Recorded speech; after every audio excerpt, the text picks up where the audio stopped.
देखिए बीएसएनएल में recruitment notification आया है। ये जो रिक्रूटमेंट नोटिफिकेशन है ये देख सकते हैं एडवर्टाइजमेंट नंबर, और ये 7 जुलाई 2026 को आया है, जहां पे एप्लीकेशन मांगा जा रहा है fix short term contract basis जो रिक्रूटमेंट हो रहा है वहां पे। देखिए यहाँ पे 4 पोस्ट हैं, चारों पोस्ट के लिए यहाँ पे एप्लीकेशन दिया गया है। पहला तो है लीगल कंसल्टेंट का पोस्ट, जहां पे जो वैकेंसीज है वो वैकेंसीज है 4 वैकेंसीज, और place of posting corporate office पे होगा। यहाँ पे जो एजुकेशनल क्वालिफिकेशन है कैंडिडेट का वो एलएलबी डिग्री होना चाहिए 3 साल का या 5 साल का। उसके साथ जो the institute should be approve bar council, तो बार काउंसिल में तो अप्रूव होना चाहिए, ये तो जरूरी है। और कैंडिडेट का 60% मार्क्स होना चाहिए एलएलबी पे। और डिजायरेबल क्राइटेरिया में ये तो मस्ट है, डिजायरेबल क्राइटेरिया में है कि candidate completing their 5 year integrated LLB course और एनी नेशनल लॉ यूनिवर्सिटीज, ये है। और advantage shall be given to the candidates good PG CLAT score जो 2023, 24 और 25 में मिला है। और पोस्ट क्वालिफिकेशन जो एक्सपीरियंस है वो 3 साल in legal division of central government और PSU स्टेट गवर्नमेंट इसमें, और company law firm engage in business associate and solicitors for more than 20 years. तो ये मांगा गया है। इसके साथ इन डेप्थ नॉलेज होना चाहिए कॉर्पोरेट और कॉमर्शियल जो companies law, protection, merger acquisition, ठीक है, इस संदर्भ में साइबर क्राइम, IPR, ये सब के बारे में, टैक्सेशन, आर्बिट्रेरी जो मैटर्स, ये सब के इसमें होना चाहिए। और जो नेचर ऑफ ड्यूटीज है आप लोग देख सकते हैं, तो बीएसएनएल का आर्बिट्रेशन करना वरना वगैरह, handling of day to day legal matters BSNL में जो आएगा ये सब करना पड़ेगा। टेंडर रिलेटेड जितना भी प्रॉब्लम्स वगैरह आएंगे ये सब करना पड़ेगा। और देखिए इसके साथ ये तो हो गया एक पोस्ट। दूसरा पोस्ट है real estate legal consultant. Real estate का भी एक लीगल कंसल्टेंट एक पोस्ट के लिए है। इनका भी कॉर्पोरेट ऑफिस पे पोस्टिंग होगा और इनका भी LLB चाहिए होगा। क्राइटेरिया मोटा मोटी सेम ही है, डिफरेंस कुछ नहीं है। और यहाँ पे कैंडिडेट को मिनिमम 7 साल पोस्ट क्वालिफिकेशन एक्सपीरियंस चाहिए, ठीक है। जहाँ पे पिछला पोस्ट में हम लोग 3 साल मांग रहे थे, यहाँ पे 7 साल मांगा जा रहा है। और यहाँ पे जो रेवेन्यू रिकॉर्ड जो है, ठीक है, जहाँ पे कथा म्यूटेशन वगैरह ये सब है, ठीक है, ये सब में होना पड़ेगा। और रियल एस्टेट जो कंसल्टेंट है, रियल एस्टेट लीगल कंसल्टेंट, ये सिर्फ रियल एस्टेट कंसल्टेंट बोला जा रहा है। जो एक बैचलर डिग्री होना पड़ेगा रियल एस्टेट कंसल्टेंट को, इंजीनियरिंग में हो सकता है, आर्किटेक्चर में हो सकता है, डिफरेंट स्ट्रीम्स यहाँ पे हैं। और उनको क्या क्या कि 10 साल पोस्ट क्वालिफिकेशन होना चाहिए एक्सपीरियंस रियल एस्टेट डेवलपमेंट में, मोनेटाइजेशन में, वैल्यूएशन में। और 5 साल होना चाहिए इंटरनेशनल प्रॉपर्टी कंसल्टेंट कोई IPC फर्म में। तो और यहाँ पे examination of the feasibility study, valuation, monetization model, transaction, BSNL का एडवर्टाइजमेंट, ये सब करना पड़ेगा। Risk management. तो देखिए BSNL अपना प्रॉपर्टीज को बेचने के लिए, मोनेटाइज करने के लिए रिक्रूटमेंट कर रहा है शॉर्ट टर्म में, इसीलिए शॉर्ट टर्म में किया जा रहा है, लॉन्ग टर्म में नहीं किया जा रहा है। AI और डेटा एनालिस्ट का पोस्ट में भी एक, जहां पे जो स्ट्रीम्स मांगा जा रहा है वो इकोनॉमिक्स, स्टैटिस्टिक्स, मैथमेटिकल स्टैटिस्टिक्स, ये सब डिफरेंट। और जो डिग्री मांगा जा रहा है 60% एग्रीगेट के साथ IIT, IIM, नीट से प्रिपेयर किया जाएगा। और 3 साल का एक्सपीरियंस AI और जनरेशन में MIS पे। और उसके साथ साथ आप देख लीजिए ये जो pivot table, lookup, logical functions, ये सब वगैरह वगैरह करना पड़ेगा, ठीक है।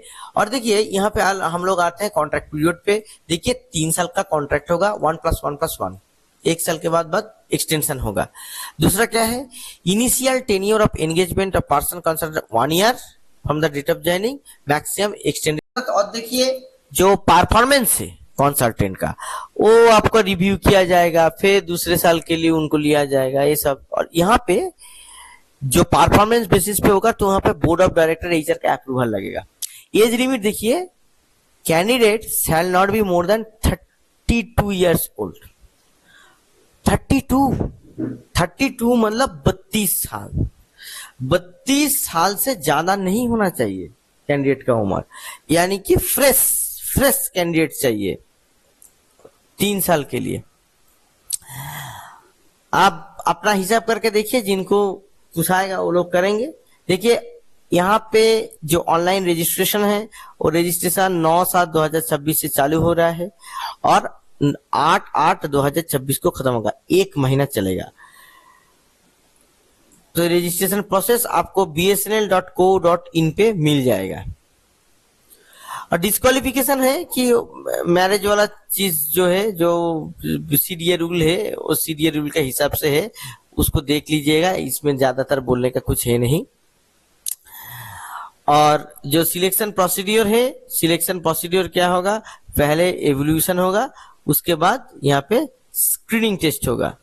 आफ्टर जो स्क्रीनिंग टेस्ट हो जाएगा उसके बाद क्या होगा, एक स्कोर कार्ड मिलेगा, जो स्कोर कार्ड स्क्रीनिंग कमेटी के पास जाएगा और यहाँ पे होगा। और यहाँ पे पोस्ट देखिए, लीगल कंसल्टेंट के लिए 4 post, real estate legal consult के लिए 1 पोस्ट, रियल एस्टेट कंसल्ट के लिए 1 पोस्ट और डीआई डेटा एनालिस्ट के लिए 1 पोस्ट। यानी कि टोटल जो पोस्ट है यहाँ पे वो 7 है, 7 नंबर पोस्ट के लिए यहाँ पे हो रहा है। और जनरल टर्म्स एंड कंडीशन जो है वो हर एडवर्टाइजमेंट में सेम होता है, इसमें ज्यादा कुछ दिमाग खपाने का जरूरत नहीं है। और डिटेल्स टर्म्स एंड कंडीशन जो है, डिटेल्स टर्म्स एंड कंडीशन में भी ज्यादा कुछ चीज यहाँ पे नहीं है। यहाँ पे बस एक है कि BSNL he or she shall be liable to pay the amount equivalent to the 3 months consolidated remuneration। जो मिनिमम लॉक इन सर्विस है वो लॉक इन सर्विस 1 साल का है, क्योंकि सर्विस ही टोटल 3 साल के लिए यहाँ पे ऑफर किया जा रहा है। ठीक है, तो और है कि consultant will be entitled to casual leave of 12 on pro rata basis, additional leave without pay. ठीक है, तो 12 उनको लीव मिलेगा, ज्यादा लीव नहीं मिलेगा। और जो फर्स्ट ईयर अगर कंप्लीट हो जाएगा पहला साल के बाद तो उनका 5% हाइक मिलेगा। ठीक है, तो 5% करके 2 बार हाइक मिलेगा। और टीएडीए जो है वो टीएडीए बीएसएनएल जो रूल है होटल एकोमोडेशन, वो बीएसएनएल के रूल के तहत मिलेगा। और जो एप्लीकेशन कंप्लीट करेंगे, all aspect from the eligible candidate shall be placed before the screening committee. The screening committee will shortlist on the basis of criteria mentioned in the advertisement, जो कि आप लोग जानते हैं। तो ये सब डॉक्यूमेंट वेरिफिकेशन वगैरह तब किया जाएगा और बीएसएनएल फाइनल मेरिट लिस्ट करेंगे और यहाँ पे सब सीएमडी का साहब का अप्रूवल के बाद होगा। तो यहाँ पे कॉन्फ्लिक्ट ऑफ इंटरेस्ट जैसे ना हो इसका भी ध्यान यहाँ पे रखा गया है। तो देखिए ये है आपका टोटल जो पोस्ट के लिए, डिफरेंट पोस्ट के लिए 7 नंबर ऑफ पोस्ट के लिए रिक्रूटमेंट। यहाँ पे सैलरी कितना होगा इसका बात मगर यहाँ पे नहीं है। ठीक है, ये आप लोग जरूर देख लीजिएगा अप्लाई करने से पहले। जो एडवर्टाइजमेंट जब पढ़ेंगे तो देखिए यहाँ पे सैलरी का बात है। सैलरी है आपको 75,000 रुपया। ठीक है, और 5% करके इंक्रीमेंट मिलेगा और कोई डियरनेस अलायंस आपको नहीं दिया जाएगा और कोई भी अदर चीज यहाँ पे नहीं दिया जाएगा। जो नोटिफाई होगा वही आपको दिया जाएगा। तो 75,000 रुपया में ये आपका रिक्रूटमेंट हो रहा है। तो दिल्ली बेस्ड पोस्ट है। जो दिल्ली वाले अगर कोई मेरा वीडियो देख रहे हैं, सुन रहे हैं, तो वो लोग अप्लाई कर सकते हैं। वो लोगों को पूछाएगा, वो लोगों को थोड़ा फायदा होगा। बाहर का आदमी 2-3 साल के लिए कोई ऐसा करना ज्यादातर नहीं चाहेगा। तो इस वीडियो को ज्यादा से ज्यादा लोगों तक पहुंचाइए।